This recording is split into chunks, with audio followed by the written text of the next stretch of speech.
bem-vindos a mais um episódio do Roycast, aqui um projeto meu e do Diogo. E aqui nós temos um lema: trazer conversas com retorno. Basicamente, empresários e empreendedores de sucesso juntam-se aqui connosco a falar sobre diversos temas, seja de negócios, seja de vida pessoal, seja de marketing, seja de liderança.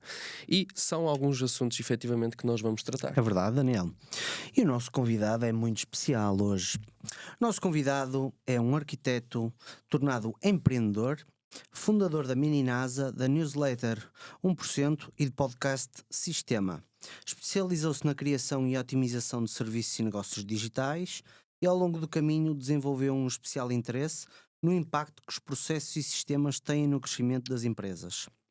É também defensor do lucro, enquanto métrica-chave do negócio, que o melhor caminho para o alcançar é a disciplina, consistência e o básico bem feito. A sua comunidade é focada no poder das pequenas ações, que quando são aprimoradas e repetidas em escala, geram um retorno exponencial. Foi também palestrante convidado em eventos internacionais, incluindo na primeira edição do Marketing Masters em Lisboa e no Afiliados Brasil em São Paulo. Atualmente está focado em construir um portfólio de empresas com mais de 1 milhão de euros de lucro anual. Sem mais demoras, damos as boas-vindas ao enorme Luís Diogo. Obrigado. Ora, bem-vindo. Obrigado, está boa essa descrição. Tá boa, Depois não vais-me fazer copy-paste. Tá Vais-me muito enviar, vais-me enviar. Fico feliz que algumas dessas coisas estejam aí, porque efetivamente é uma boa representação daquilo que eu acredito.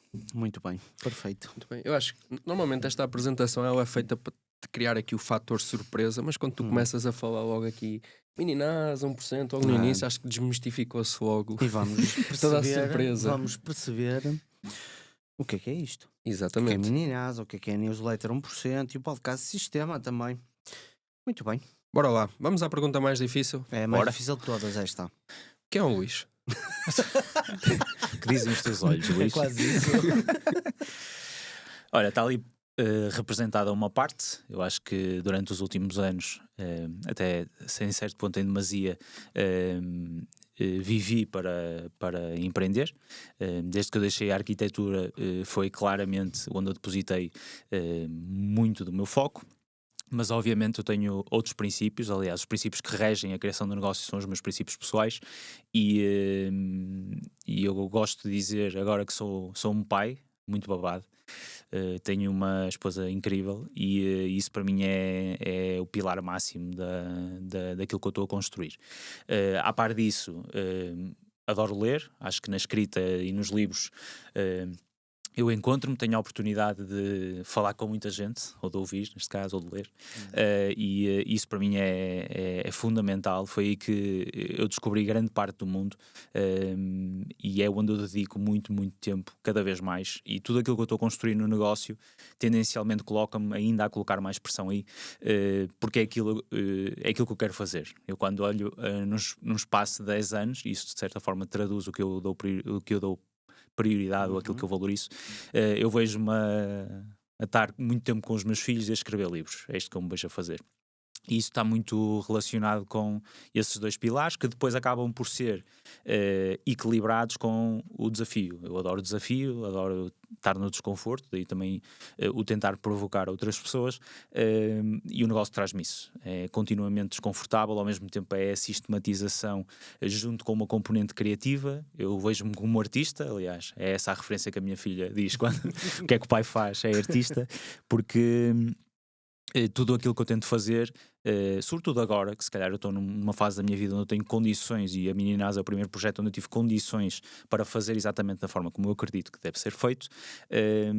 Tudo o que eu faço tem que ter um propósito, e quando eu digo um propósito não é só inspiracional, é na minha vida tem que cumprir um papel muito específico, e se não for coerente eu prefiro não fazer.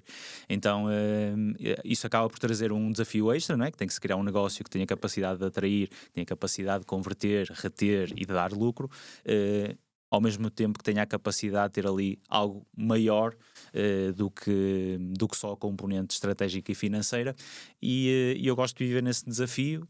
Quando chego a casa gosto do oposto, gosto de desligar e estar com quem gosto, e nesse caso é a minha família e são os meus livros, e isso acaba por definir um pouco daquilo que eu sou enquanto pessoa. Muito bom. Tu falaste Muito bom. na questão que gostas de estar em desconforto, não é? E uma fase da tua vida em que tu eras arquiteto, tu vinhas do mundo da arquitetura e de repente fizeste a transição para a área empresarial, a área de Uhum. negócios. Como é que foi essa mudança e como é que hoje o teu negócio ou os teus negócios eles vão buscar inspirações a essa área? Como é que estes dois mundos se ligam? Porque acredito que fez parte de ti, mas ainda faz parte de ti, não é? Porque não é uma coisa que se esquece do nada. Olha, estive nesta área e morreu, já não existe esta parte do Luís, mas não, de certeza que existe. Sim, 100%. Aliás, há pouco antes de começar estávamos a falar de eu tentar fazer as coisas com personalidade, ou seja, eu tentar espelhar um pouco aquilo que eu sou em todos os projetos onde eu estou envolvido. Isso vem muito no tal lado artístico. A minha formação foi artística, eu estudei artes, a minha comunidade, aquela que eu mais me revejo, é uma comunidade artística nas várias disciplinas e a arquitetura a que me fascinava tinha essa componente, a componente sobretudo conceitual. E eu nos negócios tento fazer exatamente isso, porque eu não sei se hoje em dia eu gostaria de ter um negócio altamente lucrativo, mas que não fosse diferenciador. E atenção, eu digo isto muito confortável porque tenho um negócio lucrativo, logo eu não Uhum. precisava de viver desse negócio. Por isso é que sinto confortável em dizer isto. Não, a minha prioridade é o primeiro papel do negócio é dar lucro. Mas tendo em conta que eu consigo juntar as duas coisas, para mim isso acaba por ser fundamental. E acredito que isso traz um elemento de diferenciação, não só na componente visual, na componente conceitual, ou seja, tentar fugir sempre da manada. Como é que eu, se fugir da manada, ou fugir daquilo que é uma trajetória normal, eu me consigo posicionar de certa forma diferenciador? E isso começou por ser uma coisa muito intuitiva e agora é muito intencional. E acaba por ser a junção destes dois mundos, e eu costumo dizer que eu encontrei no empreendedorismo mais criatividade do que aquela que eu tinha na arquitetura, e eu na arquitetura eu tive a oportunidade de fazer coisas mesmo surreais para qualquer arquiteto. E eu, mesmo assim, acho que o empreendedorismo tem um lado criativo muito maior. E é esse lado que me fascina, é normalmente aí que eu tendencialmente sou melhor e é a função que eu ocupo na minha empresa. Bom. Pegando aqui também nos negócios que estavas a falar e também na descrição que nós fizemos e entrando um bocadinho já aqui na newsletter 1%, que é um projeto teu, e também aqui na Mini NASA, começando por estes dois, como é que surgiu? Ou seja, isto já vem certamente muito atrás, planeamento, mas porquê estes projetos, porquê entregar tanto valor na newsletter de 1%, porque Uhum. é verdade, hum, porquê estes projetos e não outros quaisquer? Sim, a Mini NASA foi um projeto 100% intencional. Ao par que a 1%, nem tanto. Uhum, Enquanto que na Mini NASA houve uma fase da minha vida onde eu estava a empreender em escala, com muitas pessoas, muito stress, e eu olhava para a frente, fazendo a pergunta o que é que eu queria uhum, verdadeiramente fazer. Mas juntando a isso, eu pela primeira vez tinha algumas condições de poder fazer como eu queria fazer. Então, quando isso aconteceu e quando eu resolvi que ia dar esse passo, eu fechei-me em 2 dias, eu montei o que ainda é hoje 15% do que é hoje, porque já exato. está a visão já na altura era maior, está a ser implementado, não é? Aquilo que era a minha NASA e para mim era muito claro porque veio de uma constatação, de duas constatações. A primeira constatação era que eu não tinha monetizado o maior ativo que eu tinha, que era o conhecimento. Ou seja, eu tinha evoluído muito, tinha aplicado muito, tinha investido e perdido, inclusive, muito dinheiro a tentar resolver alguns puzzles e esses puzzles eram um ativo, o maior ativo que eu tinha. E eu simplesmente não o monetizava. E essa foi uma primeira grande constatação. E isto aconteceu muito naturalmente porque eu fui partilhando, ou seja, eu só tive percepção desse conhecimento quando eu o partilhava com outras pessoas e elas faziam-me ver que aquilo podia ter valor no contexto delas.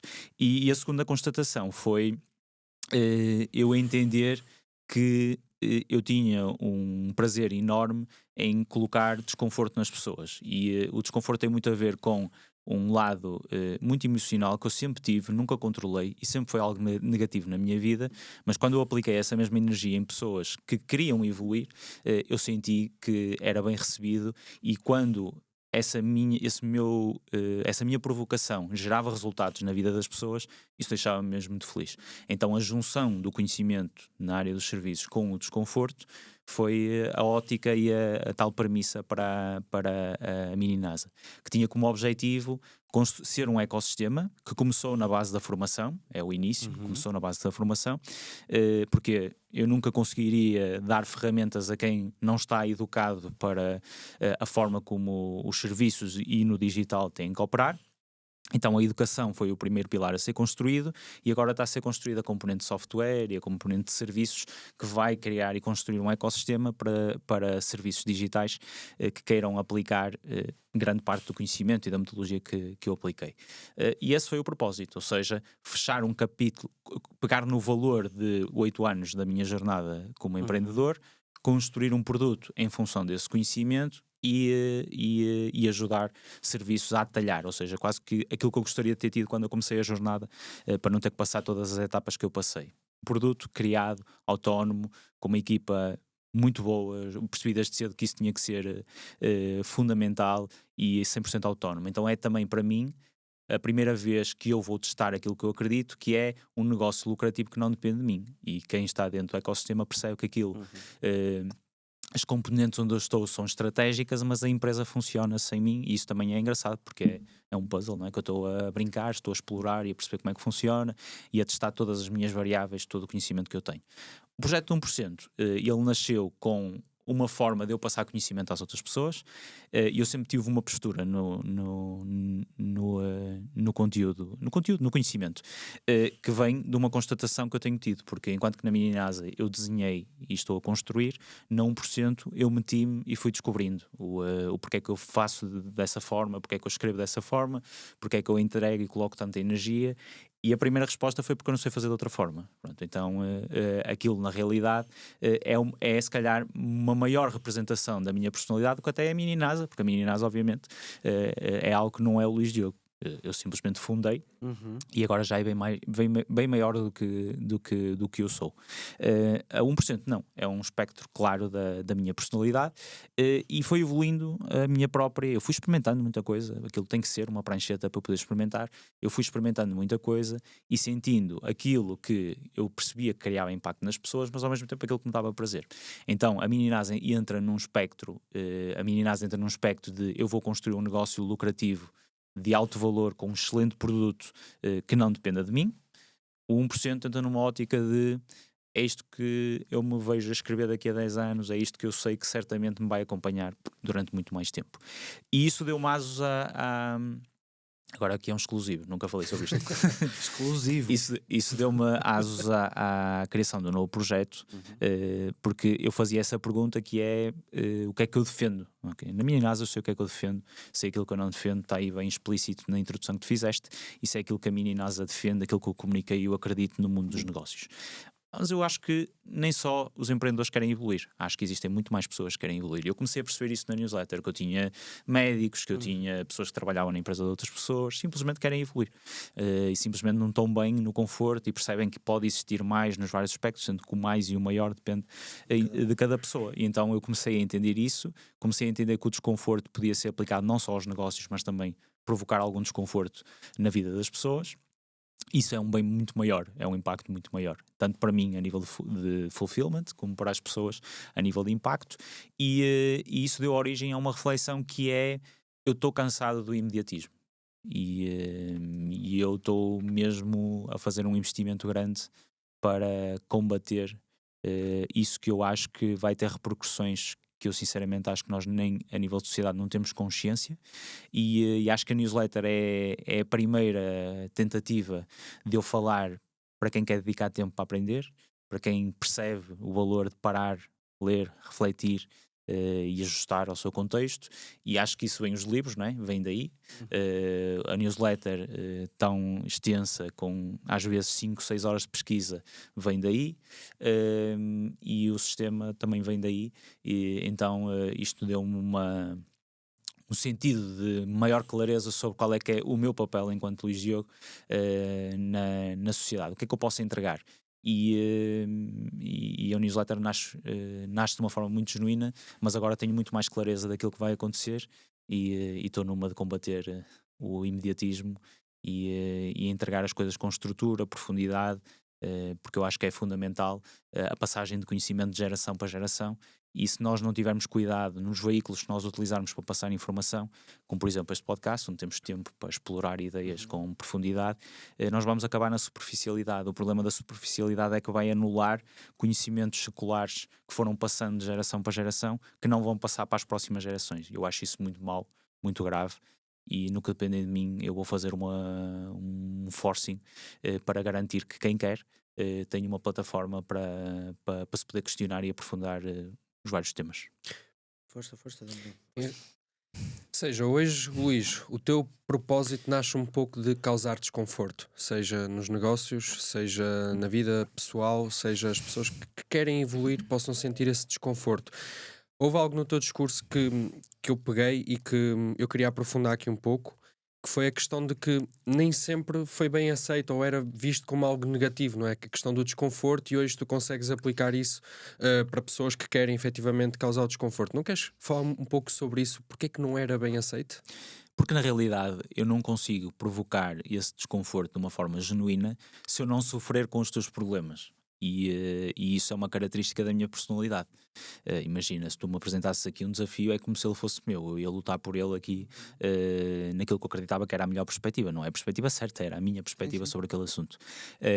Quando no início da minha formação, ali na fase da adolescência, esse estímulo, esse instinto já existia. A questão é que era aplicado nas pessoas que me eram próximas, que muitas vezes elas próprias não queriam esse processo de evolução. Então, quando tu tens intensidade, quando queres tu mais do que aquela pessoa que aquilo aconteça, há um choque. Há um choque emocional, enfim, há um escalar de um temperamento que na realidade eu não controlava. Então esse temperamento para mim sempre foi um defeito, porque eu acabava por gerar um sentimento nas outras pessoas, era demasiado impetuoso e era demasiado, às vezes até podia soar, se a intencionalidade fosse questionada, podia soar à arrogância. E eu sempre tentei combater, porque houve ali uma fase da minha vida onde eu comecei a ficar obsessivo por otimizar, e eu sempre tentei controlar esse impulso e nunca consegui. Era das poucas coisas que eu não conseguia mudar nos meus traços de personalidade, e sempre vivi com essa mágoa de ter sempre ali alguma coisa que me fugia completamente do controle. Quando eu estava na situação, eu já tinha perdido a cabeça e já estava a lutar por uma coisa que nem sequer era minha. E isso só mudou quando eu continuei com os mesmos impulsos, mas com pessoas que queriam essa mudança. Aquilo que aconteceu foi que isso foi visto do lado positivo e gerou em mim um fator surpresa, que é: eu pensei que tu ias ver isto de uma forma negativa. Mas para pessoas que efetivamente querem esse desconforto ou sentem a necessidade de serem provocadas para avançar mais um passo, houve um match, e depois foram várias pessoas que entraram na minha vida numa fase já posterior com essa necessidade, e foi aí que eu comecei não só a comprovar que podiam existir pessoas que gostavam desse traço de personalidade, como depois beneficiavam desse traço de personalidade. Então é a lógica de que o meu maior defeito transformou-se no meu maior superpoder. Simplesmente eu soube canalizar essa energia para as pessoas certas, e ao mesmo tempo soube eu próprio respeitar aquilo que era um traço de personalidade muito difícil de o controlar. Eu simplesmente o canalizei. Ou seja, o esforço certo no lugar errado não traz resultados, e tu tiveste a capacidade de compreender que tinhas que aplicar num sítio que fosse bem aceito e trouxe efetivamente resultados. Hoje temos a Mini NASA, temos outros projetos, e eu queria falar sobre a questão da Mini NASA, pegando aqui num tema um pouco talvez polémico. Não tens medo que um dia a NASA venha com direitos autorais, um dia que isto escale e traga muitos resultados para o teu negócio e possa crescer? Sinceramente, se isso acontecer, o verdadeiro ativo que eu tenho do negócio, obviamente que a marca tem um impacto grande, mas o verdadeiro ativo que eu tenho no negócio é o produto que nós construímos. Nós somos obcecados na evolução do produto, isso só depende de nós, e é uma coisa que vai existir sempre, quer a NASA venha ou não venha. Depois, essa é uma primeira razão. Depois, efetivamente, isso é uma possibilidade, só que como eu não controlo, nem sequer sofro com isso. E porquê a razão da decisão? Porque na altura, bem antes daquele dia aqueles 2 dias onde eu programei a Mini NASA, Bem antes, uns anos antes. Eu sempre referia, até na altura eu tinha sócios, sempre lhes referia que aquilo que era o meu sonho era trabalhar num sítio onde toda a gente fosse muito maluca, altamente desconfortável, tudo a provocar uns aos outros, e existisse uma evolução de toda a gente, um ambiente onde fosse impossível tu estagnares, impossível. E eu referia-me a esse ambiente como uma espécie de NASA. Estás a ver a NASA? Olha, imagina tipo uma mini NASA.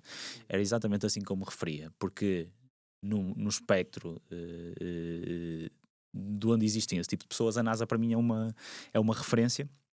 E eu gostava de ter aquilo aplicado aos meus desafios, gostava de ter aquele tipo de pessoas ao meu lado, nas várias disciplinas, nas ciências, enfim, nas várias disciplinas. Eu sou muito estimulável e eu gosto de pessoas incríveis nas suas áreas porque eu aprendo muito com isso. E eu sempre quis criar isso, sempre quis ser a pessoa que cria essa plataforma. Quando surgiu a oportunidade de criar a mini NASA, houve uma altura onde eu perguntei a determinadas pessoas o que é que elas achavam do nome. Toda a gente foi contra, menos uma pessoa, que foi a pessoa que esteve comigo os 2 anos antes e me ouviu sempre a referir àquilo como mini NASA, e me disse para nunca subestimar, para nunca subestimar o poder do tempo com que aquilo estava na minha cabeça, e para ir em frente. E eu senti que tinha 100% de razão e avancei então com aquilo que estava mais confortável, e sinceramente acho que se provou que, pelo menos até a NASA vir, que as coisas estão a acontecer. Foste contra a manada. Foste contra a manada. Literalmente toda a gente era toda a opinião contrária. O nome é muito forte.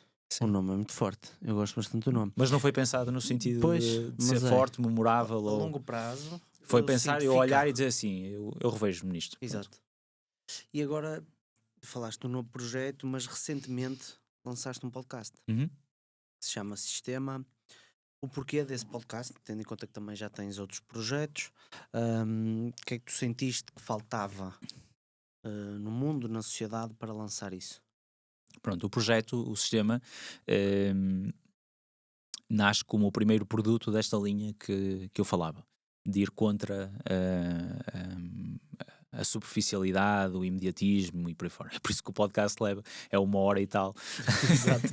Eu basicamente a pensar.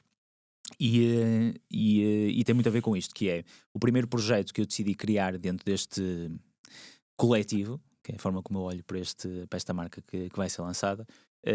O sistema é o primeiro projeto e é dar vida à escrita. É essa o meu propósito ali. Está no início, o podcast é só a primeira rúbrica que vai ser criada lá, mas a visão é muito simples, é trazer o processo de criativo da escrita, que é um processo onde tu expões um pensamento cru, depois editas esse pensamento e é altamente estruturado. É impossível pôr no papel algo que não seja estruturado, é muito difícil, não é? Ou seja, o ato de escrever obriga-nos a estruturar o pensamento. E há uma série de temas que para mim são importantes, que são e vão ser cada vez mais abordados no sistema, juntando esta questão de dar vida à escrita, que é como é que eu decido melhor, como é que eu melhoro o meu processo de decisão. Nós decidimos em várias coisas da nossa vida, como é que eu melhoro esse processo de decisão, como é que eu acelero a minha aprendizagem, como é que eu leio melhor, não é como é que eu leio mais, como é que eu leio melhor, como é que eu extraio mais conhecimento das coisas, como é que funciona de uma forma lógica o processo de geração de riqueza. Isto para mim é um contributo, ou seja, é como se o sistema fosse o meu lado exploratório, aquilo que eu próprio estou a passar em público para provocar desconforto noutras pessoas a acompanhar essa jornada e a provocarem-se também. Então há uma série de conhecimento de pessoas incríveis no mundo que eu quero explorar ali dentro daquele ecossistema e com isso provocar outras pessoas, no contexto individual de cada um, a evoluir. Então é uma forma em audiovisual de passar o tal conhecimento de geração em geração e é isso que eu pretendo. É por isso que será sempre para quem tem paciência, para quem valoriza e eu não quero saber se tem retenção, se não tem retenção, se são 10 pessoas, se são 10 mil, se são 100 mil, não sei. Aquilo nasceu num propósito bem maior e é um contributo que eu quero deixar à minha filha e isso para mim é muito mais importante do que o resultado ou o sucesso, até porque eu não dependo daquilo para viver. Muito bem. Ficaste assim. Uou, o que é que aconteceu aqui? Não, eu tenho aqui uma questãozinha que tem a ver aqui com. Também, foi na introdução que se falou, com a disciplina, com a consistência, com o básico bem feito. Falas muito disso, e eu também estou num ecossistema que tu criaste, e tornam-se claramente pilares na tua abordagem, esses conceitos. Hum, eu queria perceber aqui o quão importantes eles são, não só para ti, mas para quem eventualmente empreende. Ou seja, o básico bem feito, esta consistência, esta disciplina é essencial para o sucesso, que se diz sucesso. Obviamente que existem muitas formas de, Uhum. de alcançar sucesso. Eu posso vender máscaras na pandemia e alcançar sucesso. Primeiro vai da definição de sucesso de cada um e logo na minha definição de sucesso isso acaba por ser essencial. E há uma justificação lógica para isso na minha perspectiva ser essencial, que é o maior erro que eu cometi. E vem muito desta aprendizagem, não é? Eu dizia que a Mini NASA é uma materialização das várias aprendizagens que eu fui tendo. Dos grandes desafios e problemas que eu fui tendo na minha jornada foi demasiada estimulação, demasiado desfoque, demasiada inserção de novidade, quando depois perdia pouco tempo a trabalhar o essencial. Eu ainda há pouco falei num dos vídeos de um exemplo clássico que é o McDonald's teve muito tempo a otimizar os hambúrgueres principais, não é? Ou seja, é mais importante na representação do negócio deles, 90 e tal % são 3, 4 hambúrgueres que representam a total da faturação do grupo. Isto significa que é mais importante que venha quente, que os alimentos sejam frescos, o processo de fabrico, otimizar de forma minuciosa cada um destes fatores, porque nunca ninguém vai querer comer um hambúrguer frio com ingredientes ultrapassados e mal produzido, nunca ninguém vai querer isso, do que estar à procura de hambúrgueres novos para introduzir no menu. Então esta mentalidade foi exatamente tudo aquilo que eu não fiz nos primeiros anos a empreender, e a partir do momento onde eu aceitei, lá está, eu fui buscar isto a conhecimento secular para validar também um pouco daquilo que deviam ser as minhas decisões. A partir do momento onde eu aceitei que o dinheiro, o valor e o retorno está na repetição e na otimização dessa mesma repetição, as coisas ficaram muito mais fáceis. Comecei a obter resultados de forma muito mais simplificada ou com muito menos fricção.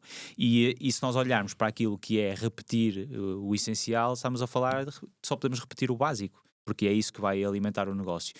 E só repetindo é que nós vamos ter a disciplina para evoluir aquele mesmo produto. E eu acredito que se vende muita mediocridade em muito lado, e eu acho que todos nós que empreendemos temos a função, de, pelo menos naquilo que nós fazemos, de ambicionar maior. Se a nossa energia é finita e nós não temos, não é, horas ilimitadas, recursos ilimitados, nós temos que escolher onde é que os colocamos. E como não podemos fazer tudo, o mundo perfeito era fazer tudo perfeito no básico e depois inovar. Esse era o mundo perfeito. Mas como não podemos fazer tudo, a minha sugestão é nós então inovarmos no básico, porque isso vai garantir que nós estamos bem acima da mediocridade, e hoje em dia ser acima da mediocridade já é uma exceção.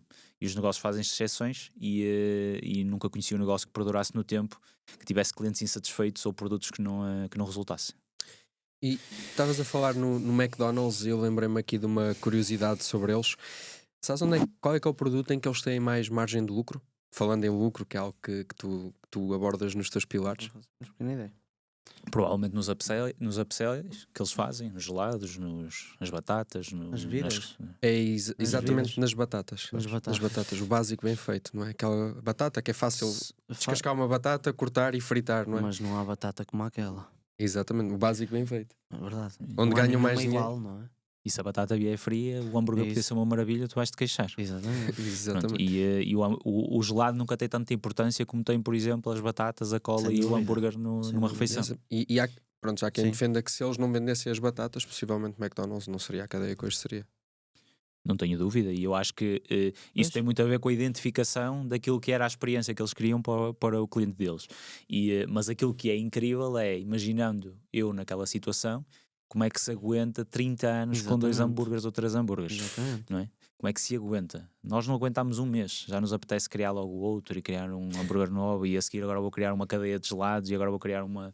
Ou seja, esta capacidade de manter foco numa seta é que para mim é que é verdadeiramente diferenciadora, e é que justifica a escala que eles conseguiram ter, porque eles não perderam, quem diz muito isto é o Kobe Bryant, que ele dizia que os grandes atletas nunca se aborreceram com o básico. Então ele era a estrela que era na NBA e mesmo assim ainda fazia aqueles dribles básicos todos os dias. E as pessoas perguntaram porque é que estás a fazer isso, quer dizer, tu és a referência na NBA. Ele diz porque os grandes atletas nunca se aborrecem com o básico. E eu acho que nos empreendedores, os grandes empreendedores que eu conheço, e que a maior parte das vezes nem são aqueles que se conhece, que são diferentes, todos eles fizeram o básico muito bem feito durante muito tempo e acabaram por gerar riqueza, porque é o efeito cumulativo e o efeito do tempo que traz a riqueza e não a inovação. E isto é uma desmistificação que eu não tinha quando comecei a empreender e que eu acho que é muito importante quem tem essa maturidade passar essa mensagem, para deixarmos a especulação e a procura de novos objetos brilhantes com que nos entreter e passar a dedicar essa energia toda naquilo que está à nossa frente, porque muito provavelmente é esse o veículo para mudar a vida daquela pessoa. Sem dúvida. Falando agora aqui um pouco também sobre negócios em si, tu és muito adepto em negócios de nicho. É algo que tu gostas e até defendes. Porquê? Por esta mesma razão. Exato. Se a nossa energia é finita, e se eu acredito que não é que só, o melhor caminho para mim, isso sim, eu acredito enquanto negócio.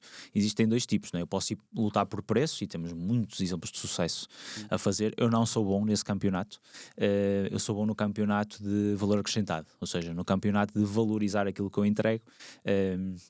E melhorar o produto, melhorar o serviço e com isso também melhorar o ticket médio do negócio e a margem. Isto significa que se o meu tempo é finito e eu quero a excelência no produto, eu tenho que tomar opções porque eu nem tenho recursos nem tempo para dedicar a muita coisa. E quando nós não focamos, sobretudo em escalas de 5, 10 pessoas, 20 pessoas, quando nós não focamos, nós estamos a aceitar a mediocridade de tudo aquilo que nós estamos a vender. Porque é impossível, é humanamente impossível. Não há recursos, não há... Eu falava que, antes de nós iniciarmos, que hoje em dia para mim é perentório que se eu decido criar um projeto, tipo, por exemplo, este podcast do Sistema, eu tenho que contratar uma pessoa full-time. Porque tem muito a ver com alguém dedicado a construir excelência e a construir um percurso naquele projeto de forma individualizada. E eu acho que é uma necessidade. Então, a questão de eu nichar é uma necessidade de eu achar que o cliente é cada vez mais exigente, com a democratização da informação é cada vez mais necessário fazer a diferença nas empresas e para isso é preciso especialidade. Não é uma opção só, é a forma como eu olho para o mercado e vejo onde está o espaço de oportunidade. Então se eu me quero posicionar, valorizar, em vez de vender um ticket baixo, vender um ticket alto, para mim isso trata-se de afunilar, simplesmente porque é a única forma possível de tu viveres obcecado por um problema e resolveres muito bem esse problema, e eu acho que há muito valor em problemas específicos, que normalmente até são as maiores empresas com mais dinheiro que os podem comprar, há muito valor aí e não é resolvido, porque ninguém dedica 100% da atenção a esses microproblemas, quando eu acho que eles são mais valiosos e fazem mais diferença numa grande empresa ou numa média empresa do que os problemas genéricos, chamemos-lhe assim, que normalmente é quem está a iniciar que tem esses problemas. Exato, ou seja, normalmente as pessoas quando estão a começar, elas têm muita tendência de, por exemplo, vou dar aqui o meu caso, caso de uma agência ou alguém que quer começar uma agência. É muito fácil o cliente pedir, eu preciso de fazer isto, eu preciso fazer aquilo e vou tentar resolver todos os problemas do meu cliente. Ou não tarda, eu às vezes costumo brincar com algumas pessoas, o cliente se um dia te pedir para estampares umas canecas, tu és uma agência digital, tu vais lá estampar canecas. E isso às vezes pode ser efetivamente desfoque e até perder dinheiro, porque teríamos mais tempo para focar naquilo que realmente somos bons. Mas não é também aquela necessidade que o empreendedor, quando está no início e também tem pouca experiência, de eu tenho que faturar? Ou seja, de qualquer forma. Não é um bocado esta tendência que eles têm e pensam nisto? Ou seja, a diversificação no sentido de eu mais produtos, mais faturo. Mas Não é? isso foi o que eu fiz e para mim foi um erro. Exato. Porque é contraproducente, no sentido em que, eu dou um exemplo, tu queres trabalhar com um grande player e trabalhas o marketing digital, é dizer, se eles são um grande player e até hoje nunca olharam para o digital, provavelmente isso não vai acontecer. E mesmo que eles precisem do digital, eles nunca vão abordar o problema assim. Eles, quando decidem alguma coisa, é estruturado, é sério, faz parte de um plano, há um investimento, o que for. E eu olho e digo assim, ok, eu tenho uma agência de marketing digital, que problema é que tu resolves? O digital. É preciso alguma presunção para achar que temos capacidade de resolver o digital quando ele é, se calhar agora até mais vasto do que o mundo offline. Mas quando tu me dizes assim, ok, eu sou especialista a resolver o no-show, ou seja, a resolver quando tu fazes os agendamentos, aquelas pessoas que não aparecem. Eu sou especialista só a fazer isso. Primeiro, deixas de ter concorrência. Não conheço ninguém em Portugal que faça isso. Verdade. Depois, quem tem esse problema são empresas que têm muito dinheiro, porque nunca conheci ninguém que tem problemas de no-show, ou que sabe o que é, aliás, quem sabe o que é no-show tem muito dinheiro, por si só, e esse problema é muito valioso, porque se tu me melhorares 5% o meu no-show, isso representa um absurdo de faturação ao final do mês. Então isto significa que é muito mais simples para ti tu agregares valor. Desculpem lá que os telemóveis antigos fazem muito barulho. Já lá vamos. É muito. E não dá para pôr. Isto é modo de silêncio, imaginem o que é modo. Estava a dizer, então é muito mais fácil tu encontrares clientes valiosos se resolveres este tipo de problemas, porque tu, como vais cobrar um serviço, a diferença que tu vais fazer é muito maior, e como a tua equipa, 10 pessoas, vão vir obcecadas para resolver aquela circunstância, tu vais ter um conhecimento absurdo que nenhuma empresa tem. Então eu vou absorver esse conhecimento, mas eu consigo monetizá-lo logo. Então o espaço de monetização é 2 meses. Sim. Isso significa que eu sei de forma certa que eu não estou a pagar, não és um custo, és um investimento, porque há logo um potencial retorno. Eu tenho uma máquina montada, eu vou pegar na tua expertise e eu vou rentabilizar automaticamente isso. E isto é uma decisão inteligente para o empreendedor que vai empreender mesmo o primeiro. Porquê? Porque estás a resolver uma dor que existe, quem a tem dinheiro, quem a tem não a sabe resolver, e o impacto da tua solução é gigante. Então, eu acho que falta-nos conhecimento e até energia nos sítios certos, porque o que é que acontece? Existe democratização da informação? Existe. Vai para o YouTube. Quem é que fala nisto? Ninguém. O que as pessoas falam é todas do mesmo. Então, como as pessoas falam todas do mesmo, absorvem todas o mesmo conhecimento, posicionam-se todas no mesmo sítio. E é por isso que depois fica difícil, eles têm que aceitar vender canecas, não é? Têm que aceitar outras coisas para se rentabilizar, porque eles não são ninguém, eles não são uma referência top of mind para ninguém. Para ninguém. Lá está a referência top of mind, não é? E tu só consegues ser uma referência top of mind se te especializares, não tens hipótese. Nunca vais ser a referência top of mind no digital, ou a referência top of mind comercial. Quer dizer, existem milhares de pessoas que dedicaram a vida a resolver essas disciplinas. Mas quando tu começas a aprofundar, a fazer um zoom, e entras logo num tipo de cliente diferente, logo. Se tu, numa reunião, dizes, olha, eu sou especialista em no-show, e a pessoa te diz à tua frente o que é no-show, está qualificado, não pode ser teu cliente. Exatamente. Se tu dizes, eu sou especialista em no-show, e a pessoa que está à tua frente diz assim, o que é no-show? Não. Mas se diz, o quê? No-show? Exato. Diz assim, está aqui um tipo de cliente. E isso identifica, e eu tenho a certeza que tu não vais ter que justificar a ninguém o valor que tu entregas, porque ele sabe o problema que tem dentro de portas. Porque ele já mediu quanto é que isso lhe custa todos os meses e que obviamente tem que resolver. Sim. E em relação a essa questão, sentes que, mesmo que a pessoa diga que não sabe o que é não, porque a pessoa pode ter o problema, mas não saber o nome, ou não, sentes que na mesma não é um cliente qualificado, porque imagina que é uma empresa grande, mais tradicional em si, e efetivamente nunca pararam para medir, mas há alguém, um especialista, que chega até essa pessoa e lhe diz: olha, vocês estão a perder muito dinheiro aqui nesta parte. Sentes que também não pode haver aqui um elevar de consciência? Se eu tivesse a resolver esse problema e fosse a abordar o mercado, eu não ia abordar esse cliente inicialmente. Porquê?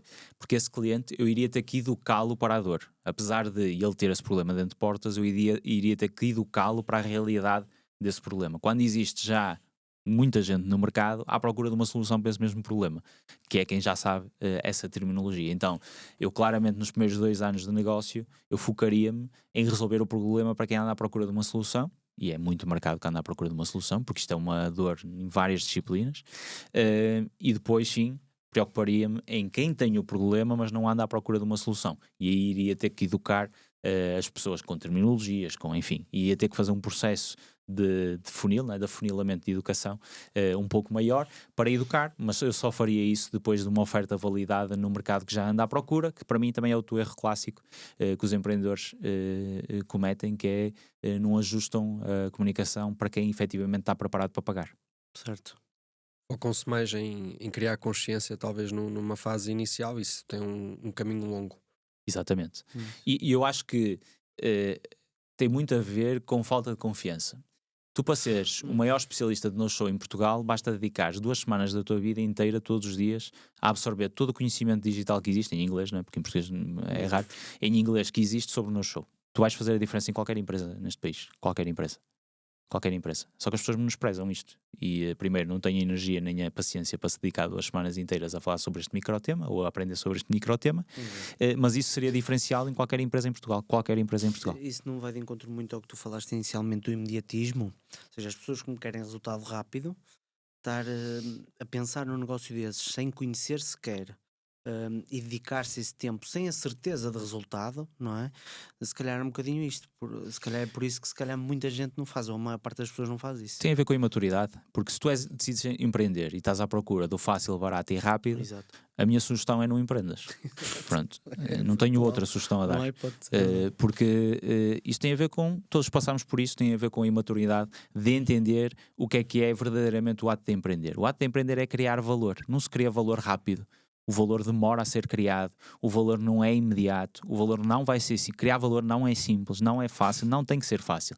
É por essa razão que a riqueza mundial está mal distribuída. É porque Exatamente. poucas pessoas tiveram essa capacidade de criar esse mesmo valor. Então, se essa é a fórmula, qual é a lógica do andar a procurar alternativas? Sim. E pegando aqui também nessa questão do valor, e fala-se muito da faturação, de faturar mais e de faturar mais e de faturar mais, as empresas no geral. Tu focas-te muito mais, ou apenas, digamos, vamos já perceber isso, no lucro. Ou seja, tu cada vez falas mais do lucro. Como é que tu mantens o foco nesse lucro em detrimento de outras coisas que possam acontecer na empresa? Ou seja, o foco para ti tem que ser sempre o lucro, sem contar com a faturação. Percebes onde eu quero chegar? Ou seja, lucro, só lucro. Olhar para o lucro, negócio e lucro. Negócio e lucro, Ok. só lucro. Porque a faturação é uma causalidade para o lucro. A única diferença, qual é a diferença? A grande diferença. E mais uma vez eu aprendi errando pesado. Que é, quando tu olhas para a faturação, a tua expectativa é crescimento, no sentido em que o que faz sentido é crescer. E isso traz logo, de uma forma muito subtil, escondido, o foco na otimização da despesa, ou seja, não está implícito. Enquanto quando tu olhas para o lucro, está implícito, tens que aumentar a faturação e tens que diminuir a despesa. Logo, é um foco que te alberga os 2 pilares principais de qualquer empresa: faturar mais, gastar menos, que são 2 formas de ganhar dinheiro, não é só faturar mais. Pronto, isto significa que faz-te logo olhar para as 2 equações que montam um negócio, e isso é bom. Mas mais do que isso, aquilo que a faturação não traz é a adaptação ao contexto de cada empreendedor. Porquê? Porque quando tu montas um negócio com base no lucro que tu queres, tu vais montar e dizer assim: eu quero tirar este lucro por ano, eu vivia bem com este lucro por ano. Isto diferencia-nos. Há quem viva bem com 1000 euros, há quem viva bem com 5000, há quem viva bem com 200 mil euros por mês. Tudo certo. Cada um tem a vida que quer e que tem. Quanto mais eu quero ter mensal, não é? Maior risco eu vou ter que assumir. Quando tu não fazes esta pergunta e começas a empreender, tu vais na escala. Tu nem fazes ideia qual era o tamanho certo ou o risco certo a assumir para teres aquilo que te deixava satisfeito. Porque eles não fazem esta pergunta. Então, quando tu fazes a pergunta e dizes assim: tu vivias fácil com quanto por mês? É que tinhas uma vida incrível. Eu tinha 4 por mês, eu vivia numa vida incrível. 10 mil euros era tipo, o rei. Eu e a minha família, mesmo muito bem, boa. Isso são 120 mil euros de lucro.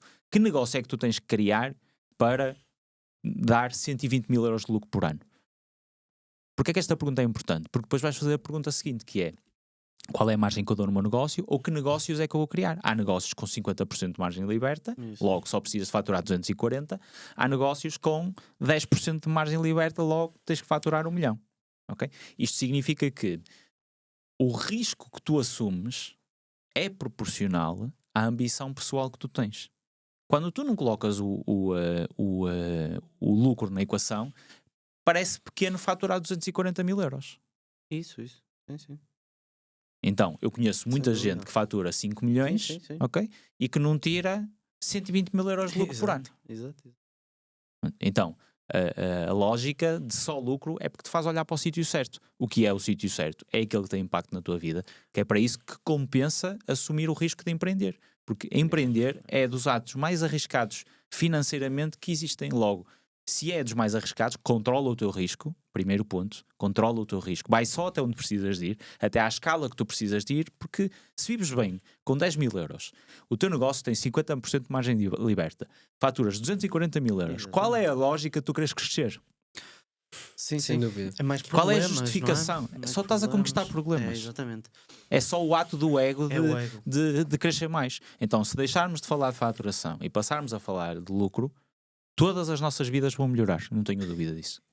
Ou seja, o negócio servir-te. Mas é para isso que o negócio foi criado. Só que nós perdemos essa consciência. Exato. A narrativa que se vende é o negócio te ajudar a fazer aquilo que tu sempre sonhaste. Que é uma péssima narrativa. Exatamente. Fazer aquilo que gostas. Ou fazer aquilo que gostas. Aquilo que gostas, não é? Enfim. Eu não faço muitas coisas que gosto. Mas mesmo que fizesses, Exato. tu podes ter um negócio que sustenta a tua estratégia financeira pessoal e fazes o que gostas. Tudo certo. Se cumprires os dois, muito fixe. Agora, abdicar de o negócio cumprir um papel financeiro da tua vida para fazeres aquilo que tu gostas é um erro. Sem dúvida. Quando este podcast sair, acho que muita gente que vai estar desse lado vai extrair duas coisas muito importantes, que é olhar mais para o lucro no seu negócio. Sem dúvida. E acredito que vai começar a aparecer páginas de Instagram com especialistas de no-show. Temos aqui uma nova profissão. Um dia vou fazer muito uma lista só de oportunidades que eu vejo, porque às vezes parece mesmo que, aliás, eu fui uma vez é uma história engraçada dentro deste contexto. Fui dar uma palestra aqui no Porto e eu fiz a pergunta eram cerca de 200 pessoas, quantas pessoas dali eram gestores de tráfego, e tipo toda a gente levantou a mão. E eu disse lá, quem é que aqui me consegue ajudar só e unicamente a fazer TikTok Ads, que eu compro já o serviço na hora. Exato. Ninguém levantou a mão. E isto é clara resposta de onde é que está um problema das pessoas. Elas não sabem posicionar ou resolver dores que os clientes queiram pagar. E ali estavam todos a disputar o mesmo terreno e ninguém foi capaz de aproveitar aquela oportunidade. E isto revela muito do quão errado o início do ato de empreender é para a maioria das pessoas. Seguir a manada. Fazer eu percebo, tudo, não fazer nada, foi o que eu fiz, é imaturidade, é eu Isso. não ter o conhecimento que eu precisava de ter, porque eu não dedico o tempo para ter esse conhecimento, porque isso para mim só começou a inverter quando eu comecei a dedicar tempo a sério, a conhecimento a sério, e isso obriga a paciência, obriga a disciplina. Ao início não gostava de consumir esse conteúdo, não é? Sim. E acredito que nessa palestra que tu deste, um dia alguém vai chegar ao teu Instagram, olha, afinal eu foquei-me e dediquei-me em TikTok Ads. São os outliers. Estou à espera dessa mensagem que até agora nunca aconteceu, para tu veres o quão o desfoque pode ser prejudicial. Exatamente. Eu queria te fazer aqui uma questão em relação ao lucro, que é, acreditas bastante na questão das empresas olhar mais para o lucro e não tanto para a faturação, mas a nível estratégico, por exemplo, uma empresa que queira escalar e que sinta que necessita de reinvestir o lucro para contratar mais pessoas, melhorar o produto, sentes que é uma estratégia errada ou que pode fazer sentido naquele momento de crescimento da empresa abdicar do lucro para poder crescer? A primeira pergunta que eu faço antes de conseguir dar uma resposta é qual é a razão lógica desse crescimento. Se a razão lógica desse crescimento foi porque nós ainda não estamos no lucro que tínhamos previsto, tudo certo. Se a razão lógica for nós estamos a construir um ativo para ser vendido daqui a algum tempo, tudo certo. E o segundo ponto não é a realidade para 95% das empresas, do tecido empresarial. É a primeira. E a pergunta é, se tu precisas de ter mais volume, crescer mais, a primeira pergunta que eu faço porque o ato de tu cresceres tem uma responsabilidade enorme. Vais assumir contratação, vais assumir pessoas, vais assumir investimento, tem que ser amortizado. Então, tens de ter muita consciência sobre essa decisão. A primeira pergunta que eu fazia é, não tens por onde otimizar a tua despesa neste momento? Ou seja, tu queres aumentar o teu lucro, não tens por onde otimizar a tua despesa?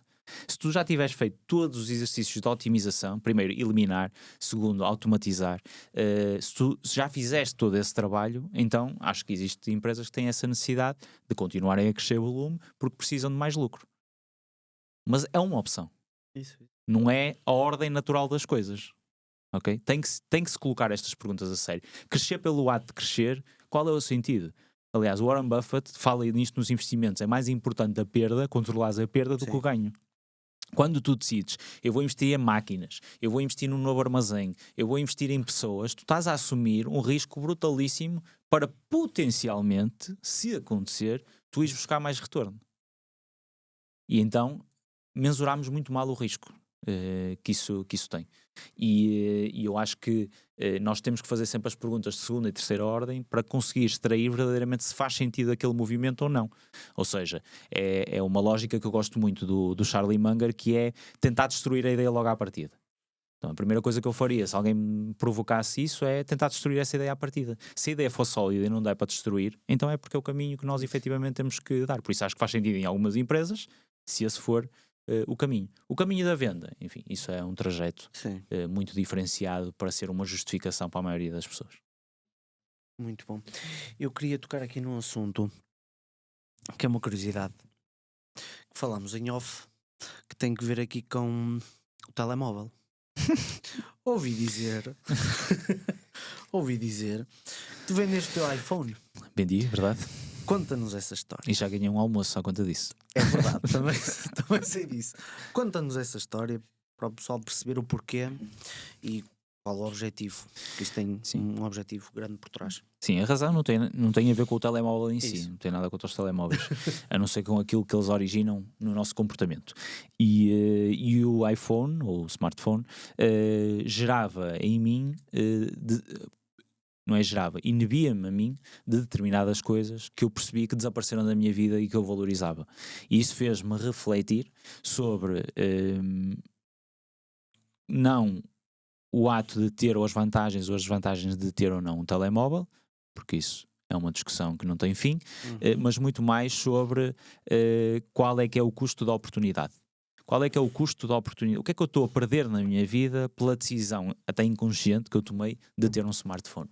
E essa procura demorou muito tempo. Muito tempo. Não é uma coisa que eu decidi num dia, foi uma coisa que eu tive muito tempo a refletir, a controlar, a bloquear. E aquilo foi feito para nos prender, e está a ter muito sucesso nisso, e eu hoje que não tenho, consigo observar isso ainda com mais clareza, que é o facto de andar no nosso bolso. Não é que tu tenhas que viver sem tecnologia, é cuidado com a tecnologia que está demasiado acessível, porque isso vai fazer com que tu elimines todos os tempos de ócio e de chatice da tua vida. E nós vemos normalmente o aborrecimento como uma coisa negativa, mas eu acho que o aborrecimento é uma coisa positiva porque nos provoca a explorar o que quer que seja, a explorar hobbies, a explorar outras dimensões da vida. E eu acho que neste momento a dimensão da vida das pessoas está muito a ficar cada vez menor, ou seja, existe a dimensão do trabalho, existe a dimensão do telemóvel, do que acontece lá dentro e em alguma da família, e está feito. E não há mais dimensões, nós não nos permitimos explorar. E eu acho que isto não é uma opção consciente, acho que as pessoas fazem isto inconscientemente porque elas tapam todos os buracos de aborrecimento com o telemóvel. E se eu estou à espera de um autocarro, estou a ver telemóvel, e se eu estou sentado sem nada para fazer, estou à espera de uma consulta do médico, estou a ver o telemóvel. E isto tem um custo de oportunidade. Eu não conheço outras pessoas, eu não falo para outras pessoas, eu não exploro outros hobbies, eu não exploro coisas para fazer. Porque é que eu, desde que deixei o telemóvel, tenho feito um desenho todos os dias? Não é que o ato de desenhar seja melhor que o ato de telemóvel. Eu valorizo o ato de desenhar, mas porquê? Porque é que eu não fazia antes? Não é? E isto tem muito a ver com eu tenho na mesma o aborrecimento e eu tenho que o preencher. Correto? Então, só que eu preencho, que não tenho telemóvel, tenho que o preencher com outras coisas. E isso muda, acredito que molda a nossa personalidade. E isso foi muito importante para mim, eu constatar que eu não quero essa vida sem leias. Eu quero uma vida com leias porque eu só tenho uma vida, só tenho um bilhete e eu sinceramente não quero desperdiçar a colocar 13 anos da minha vida num dispositivo quando podem ser 13 anos a fazer muitas outras coisas, que são experiências que para mim são memoráveis e é isso. E então decidi vender o telemóvel, decidi comprar um telefone que só faz telefone e mensagens e tem sido uma experiência incrível. Muito bom, muito bom. Muito bom mesmo. E difícil, incrivelmente difícil. Porque nós tínhamos vida antes dos smartphones, neste caso. Tu não. Eu tinha. E tu tens vida. Exato, Está mas escondida. era diferente, não é? Mas, se calhar está tão longínquo que uma pessoa nem se lembra como é que era. Eu acho que Não. grande parte das reações das pessoas não são intencionais, ou seja, é reativo, é uma coisa que te provoca. Se ele estivesse aqui em cima da mesa, começasse a tocar, tu de uma forma reativa, se calhar ias pegar nele e ias fazer. A questão é, quando pegas, o que é que tu perdes? Exato. Qual foi a conversa que tu interrompeste? Qual foi o momento da tua filha que tu perdeste? Qual foi... Tudo isto tem um custo associado que nós não mensuramos. E quando eu comecei a avaliar esse custo, as coisas ficam muito mais objetivas. Porra, então é isto tudo que eu estou a pagar para ter isto? Então o benefício de ter um telemóvel, que são bastantes, o benefício de ter um telemóvel é este o preço que eu tenho que pagar? Isso. Quando comecei a ter esta consciência, tornou-se um preço insuportável para lidar. E para a maioria das pessoas simplesmente eles não fazem este exercício de consciência para tentar medir a sério o que é que estão a perder ali. E é muito fácil, eu dou um exemplo, os meus pais, 60 e tal anos sem telemóvel, em 2 anos não conseguem controlar o impulso. E eu pergunto-me como é que eles esqueceram dos 62 anos quando eles efetivamente tiveram a viver. E nem sempre, mas às vezes a minha filha está lá em casa a fazer determinada coisa e um deles, por exemplo, está a olhar para o ecrã. Percebo. Será que tem a noção daquilo que está não tem, é intencional, nunca o telemóvel seria uma prioridade à neta, nunca. Claro.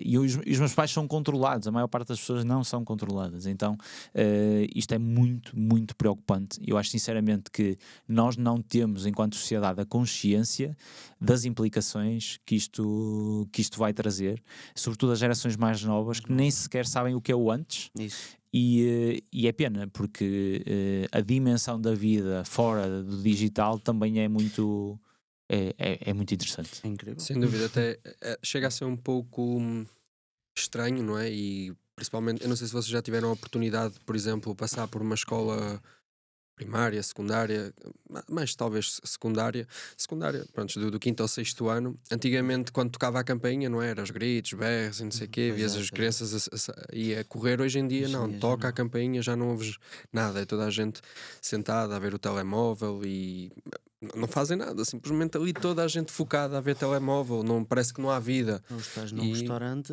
e vês ao lado uma família que todos estão no telemóvel, em vez de interagirem. Isso choca.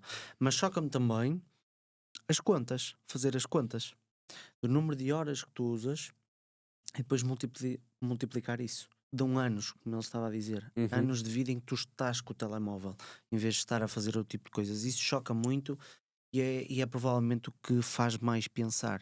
Tipo, 10 anos é muita coisa, por exemplo. Se tu tiveres uma média de 4 horas por dia no telemóvel e estiveres aí na casa dos 30 anos de idade, estamos a falar de 14 anos da tua vida enfiado no telemóvel. Mas assustador. Se tu pensares, o mais preocupante nem é isso. O mais preocupante é tu não teres, que essa geração tem esse problema que é, eles não sabem a alternativa, eles não conhecem a alternativa. E se nós pensarmos, é assim que períodos ditatoriais e por aí fora conseguem controlar a sociedade. Não conhecem outra alternativa. Ainda estava a ver um documentário sobre a Rússia, e eles vêm de 3 gerações ditatoriais. Eles não conhecem a alternativa, eles não conhecem o nosso contexto de liberdade. Eles simplesmente não conhecem. Isso. Então isto significa que é preocupante. Porquê? Porque se até agora era uma causa, fazia parte da nossa vida e afetou a nossa vida, ok?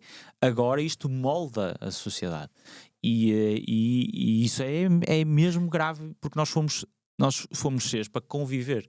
O ato das mãos, o ato de experimentar, o toque, tudo isso faz parte de nós enquanto seres humanos. Nós fisicamente estamos aqui, não é Exatamente. Não é uma coisa que seja uma opinião que possamos ter, e isto está-se a perder. Isso afeta, isso traz problemas de afeto, traz problemas relacionais, traz problemas sociais, cognição, evolução.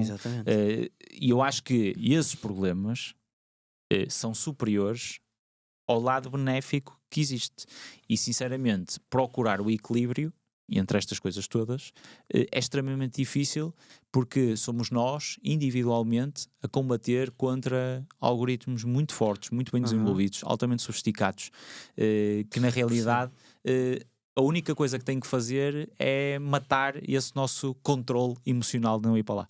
E se nós acreditarmos que vamos ganhar esse jogo, isso não é um estado de inconsciência maior. Acreditas acreditas que a raça humana ainda sobreviveria num mundo utópico em que de repente deixasse de existir telemóveis, internet, toda essa tecnologia, O ser humano tem uma profissões? capacidade de adaptação Eu, sinceramente, brutal, não é? obviamente, nós olhamos para a dimensão tecnológica e mesmo a dimensão da internet e há benefícios que eu não queria abdicar que aquilo traz, ok? Acho que houve uma evolução que se precedeu a essa democratização de acesso à internet e democratização tecnológica na saúde, enfim, em várias áreas, que eu não queria voltar atrás. A questão é, será que nós estamos preparados para lidar com as consequências daqui a 40 anos disso acontecer? Pois. Porque quando nós colocamos a questão de, como formulaste, que é, será que nós conseguimos viver sem aquilo? Parece que existe uma opção. É como, será que nós vamos conseguir combater as alterações climáticas? Como assim? Não há opção. Qual é a parte que não entendes que isto tem um fim? Qual é a parte que não entendes que não deve existir sequer opinião sobre caminhar ou não para carbono zero? Não tem que existir porque é o fim. Pode não ser o teu, mas é o fim da geração dos teus filhos, dos teus bisnetos, quem for. É o fim de alguém. Aqui é igual. Nós temos consciência verdadeiramente do que é que isto vai fazer na nossa sociedade? Então, se deixarmos de existir em sociedade, qual é o propósito? Exatamente. É uma opção? É a pergunta que eu estou a fazer. Isto é uma opção? É assim, eu não vou pagar esse preço de querer saber, isto é mesmo alto. Fantástico. Eu não vou pagar esse preço de querer saber se isso funciona ou não, ou de educar alguém a fazê-lo ou não. Eu olhei e disse de uma forma muito egoísta: eu tenho um bilhete, só tenho um. Eu só tenho um bilhete. E a minha decisão foi sobre mim. E sobre mim e as pessoas que estão à minha volta, porque elas são diretamente influenciadas por essa minha decisão. E eu acho sinceramente que eu nem me controlei a mim ainda. Não me sinto aqui confortável para provocar alguém nesse caminho. Acho que cada um deve fazer essa reflexão. Se está preparado para deitar a perder esse bilhete, acho que é uma decisão individual, nunca será uma decisão de sociedade. E acho que muitos nunca vão perceber, infelizmente. Outros vão pôr a mão na consciência e perceber ou questionar se é ou não uma opção hoje em dia viver neste estilo de vida. Muito bom. Uma decisão pessoal e não Sim, global. 100% pessoal. Nunca acho que isso possa ser uma decisão global. Isso tem sido uma coisa que eu tenho sido muito confrontado, porque tem sido um tema de revolta e há pessoas mesmo revoltadas a tentar questionar inclusive a minha própria opinião ou a minha própria decisão. E eu não estou aqui para não é mudar ninguém. Acho é que devemos falar sobre isto para todos chegarmos a uma compreensão melhor sobre os impactos ou não impactos que isto acaba por ter, e eu acho que são temas que se tem que falar, porque o impacto é gravíssimo já, e eu acho que só vai acentuar, porque é cada desacelerar. Se passas 4 horas, o que é que te leva a pensar que não vais passar 8? É verdade. Exatamente. Muito Boa. bom. Olha, antes de passarmos aqui aos nossos jogos, antes de tirarmos para aqui as raquetes de ping-pong para jogarmos Isso. aqui. É nesta mesa, vai ser incrível. Olha que eu fui profissional de ténis de mesa. Não sei se vais querer. Ui, não, então melhor não. Então melhor não, deixa estar. O único desporto que eu joguei profissional. Temos aqui mais uma questão. Olha, Diogo, não sei se queres fazer tu essa última questão antes de irmos aos jogos. Nós fazemos sempre aqui uma pequena questão antes dos jogos. Tem que ver aqui, olhando para trás, para toda a tua jornada de empreendedor e não só, qual é que foi aquela aprendizagem que te trouxe eventualmente, ou as aprendizagens que trouxeram mais ROI?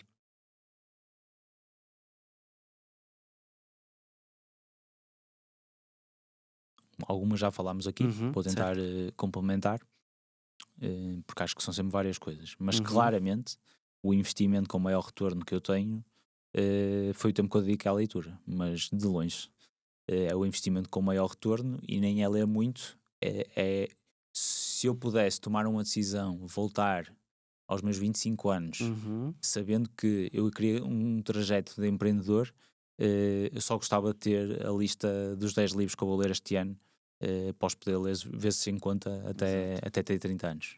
Era só isso que eu queria. E se isso acontecesse, isso ia moldar muito o meu resultado, muito. Porque o conhecimento, primeiro, só passa de geração para geração.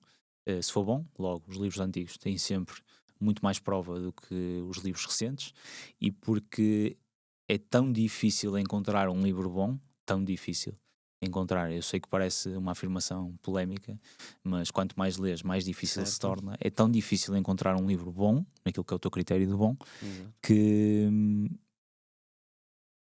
lê-lo uma vez é um desperdício. Então era isso que eu queria. Eu queria a minha lista de 10 livros e poder ler vezes 50, e isso ia aumentar o meu retorno. Muito bom. Muito bom. Bom, Muito Roy. bom. Incrível, Roy. Incrível, Roy. Vamos lá, Avançamos? vamos passar então aqui Avançamos? para o nosso primeiro jogo. Vamos. Força. Dilemas de negócio. Portanto, aqui um pequeno contexto. Basicamente, nós trazemos aqui um dilema do negócio, um contexto de um negócio em si. Simplificado. atenção. Simplificado, ok. Não tem E depois grande vamos-te dar contexto. aqui 3 opções. Pode haver uma quarta opção, se tu decidires que há uma opção melhor das que te vamos apresentar. Exato. E o grande objetivo é que, neste contexto, tu possas trazer mais ROI este negócio, ok? Exatamente. Então, para começar, uma empresa portuguesa de consultoria ambiental, reconhecida pela sua excelência na implementação de soluções sustentáveis para o setor empresarial, procura novas estratégias para ampliar o seu impacto e aumentar o retorno sobre o investimento. No momento em que Portugal e a União Europeia intensificam os esforços para a transição ecológica, a empresa vê uma oportunidade de crescimento, mas também enfrenta o desafio de se diferenciar num mercado em rápida evolução. Portanto, dilema. Qual é a estratégia mais eficaz para impulsionar o crescimento e o ROI? Portanto, vamos lá às opções. Opção A. Ampliar a gama de serviços incorporando novas tecnologias e metodologias inovadoras em sustentabilidade para atender às crescentes demandas por consultoria ambiental avançada. Opção B. Expansão para novos mercados dentro da União Europeia, aproveitando as políticas ambientais comuns e a necessidade de consultoria especializada para ajudar as empresas a cumprir novas regulamentações ambientais. E por último, a opção C. Investir no desenvolvimento de soluções de inteligência artificial para análise de dados ambientais, oferecendo um serviço diferenciado que permita aos clientes não apenas cumprir regulamentos, mas também otimizar seus recursos e reduzir custos. Boa. Olha, eu acho que tem aqui boas ideias de vários. Acho que vários, moldando aqui algumas questões, poderiam funcionar. Eu acho sinceramente que neste mercado aquilo que eu fazia era aproveitar as políticas ambientais comuns e a necessidade de consultoria especializada. Porquê? Porque se nós olharmos, a dor e a necessidade, ela é criada pelas próprias regras da União Europeia. Ou seja, a Europa, neste caso, já está a fazer um trabalho grande para fazer com que nós, enquanto sociedade, consigamos chegar ao tal objetivo de carbono zero. Isto significa que no mundo empresarial vai haver uma grande alteração que só vai acentuar, porque nós estamos longe de conseguir esse caminho. Isto significa que eles vão ter que criar novas políticas que vão por si só ser novas regras que as empresas vão ter que lidar. E para mim, aí é onde está a oportunidade, a grande oportunidade para empresas de consultoria. Porquê? Porque uma empresa não é o foco dela se adaptar a essas regras, mas é uma circunstância legal que eles têm que fazer. Então, essa dor é para mim o espaço de oportunidade destas empresas. Se elas se focassem a resolver essa adaptação às empresas, elas iriam estar constantemente a receber novo trabalho que era criado, ou seja, a dor era criada pela própria União Europeia. E o que é que eu faria aqui?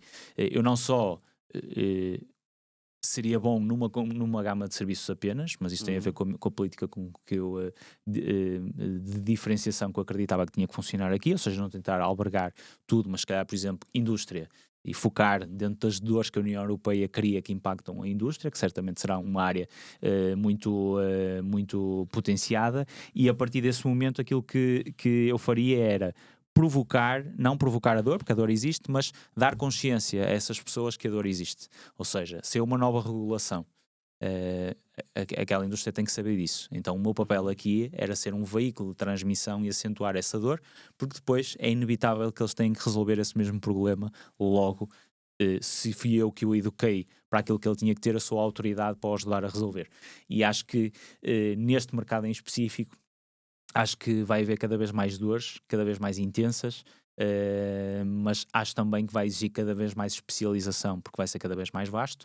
Por isso, ampliar a gama de serviços não seria claramente o caminho que eu faria, mais profundidade, mas escolheria um mercado que eu sabia que iria ter que se adaptar muito às questões ambientais e a partir daí criaria conteúdo e informação para mostrar que existe soluções e que existem alterações, porque as empresas não vão conseguir acompanhar todas as alterações que existem, logo o nível de consciência tem que ser feito.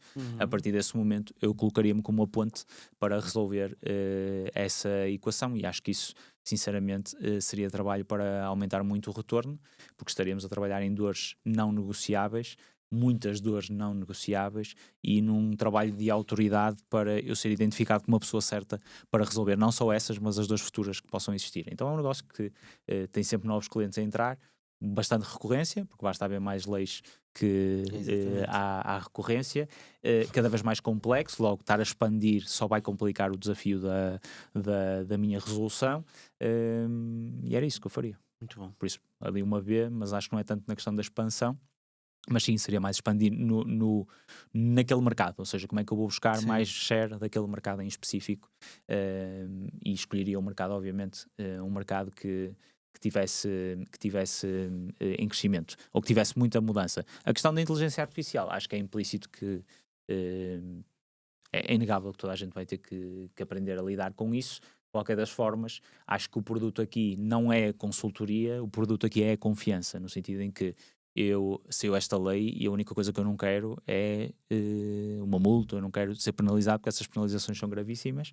Logo é como um advogado, é a confiança que eu tenho de que aquela é a forma certa de a resolver. Não acho que a inteligência artificial vá para já resolver o problema da confiança, vai ser uma ferramenta de auxílio, certamente, sobretudo nas componentes mais legais, vai ser uma ferramenta de auxílio, mas a autoridade tem que ser criada, este vínculo de confiança tem que ser criado, porque senão as empresas não vão arriscar a sua produção, a sua faturação, o seu retorno em alguém que não confiam para resolver um problema que eles são obrigados a resolver. Por isso, acho que o ponto B, aí com umas linhas de orientação do A e do C. Muito bom.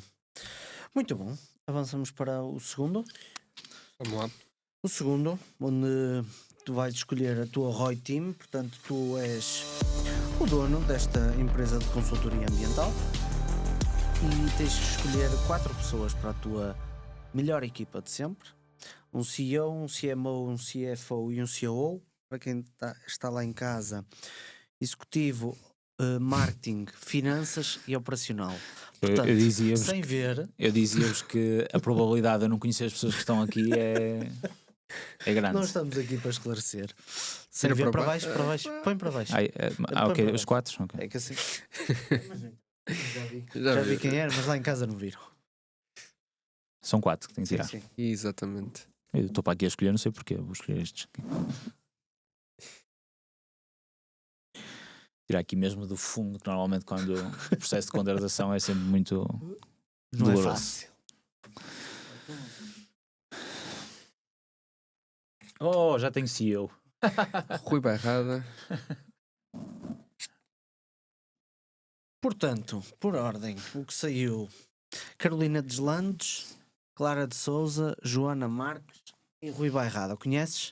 Todos? Conheço todos. Boa. Conseguimos. Acertámos.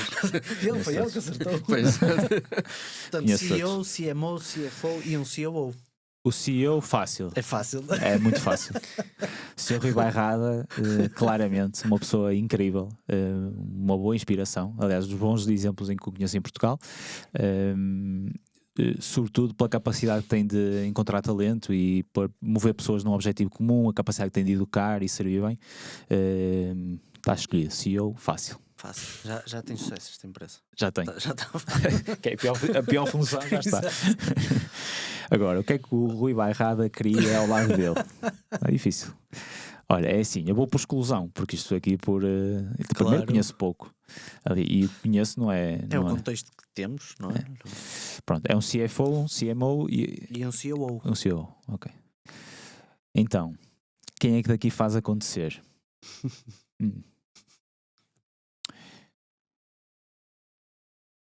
Olha, a questão financeira é importante. Não adianta nada ter uma estrutura que depois não segue um plano financeiro. Por isso, se calhar das três, a que eu confiaria melhor à pasta financeira seria a Clara de Sousa. Pá, se eu já tenho salvaguardado financeiramente, se calhar estou. Se calhar.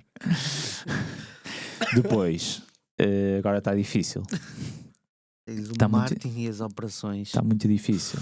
Eu acho que nenhuma delas é boa a lidar com pessoas. Mas isto é só a minha percepção, que eu não as conheço. Mas do que conheço, nenhuma delas é boa a lidar com pessoas, que era a minha preocupação, fazer acontecer e lidar com pessoas.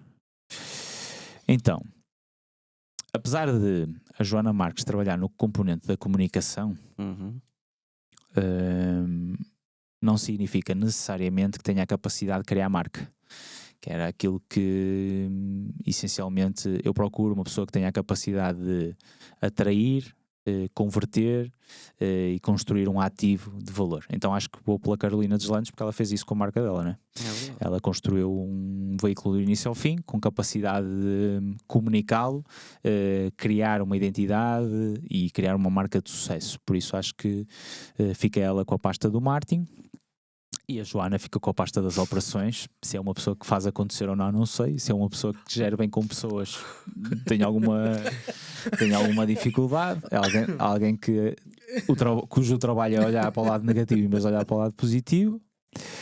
Faz humor, a ironia não é? está lá, ia ser engraçado. Por isso ia ser bastante engraçado. Não sei se ali o Sr. Rui estava bem se tinha ali uma boa, se estava bem salvaguardado na pasta das operações, mas acho que estava forte nas outras duas. Eu acho que era uma excelente equipa para uma empresa de consultoria ambiental. Consultoria ambiental seria uma grande equipa. Ia funcionar. Depositaria as minhas esperanças ali no Rui e na Clara de Sousa para fazer acontecer. No mínimo havia um despedimento coletivo, não é? O Rui diz que se vê como o tipo que entrega o correio nas empresas, que a função dele, enquanto CEO da Autofinanças, é ele ser a pessoa que entrega o correio, porque a lógica dele é absorver mensagens e entregar mensagens, é a função dele. Isso é muito engraçado porque é ligado com a lógica de um livro que é o Traction, onde eles falam que o papel do CEO é o interligador, que é isso, interliga as várias pessoas. Isto para dizer que o Rui aqui vai ter um bom desafio a interligar estas três pessoas. Muito Tem que comprar um CTT interno. Os grandes. Olha, pensei que me ia safar no CEO, mas fico feliz. Muito bom. Tens aí um grande CEO, calhou-te um grande CEO. Muito bom. Tenho aqui uma última questão, antes de ir embora, que nós fazemos. O que é que dizem os teus olhos? Essa começou foi no início, quase. É o contrário.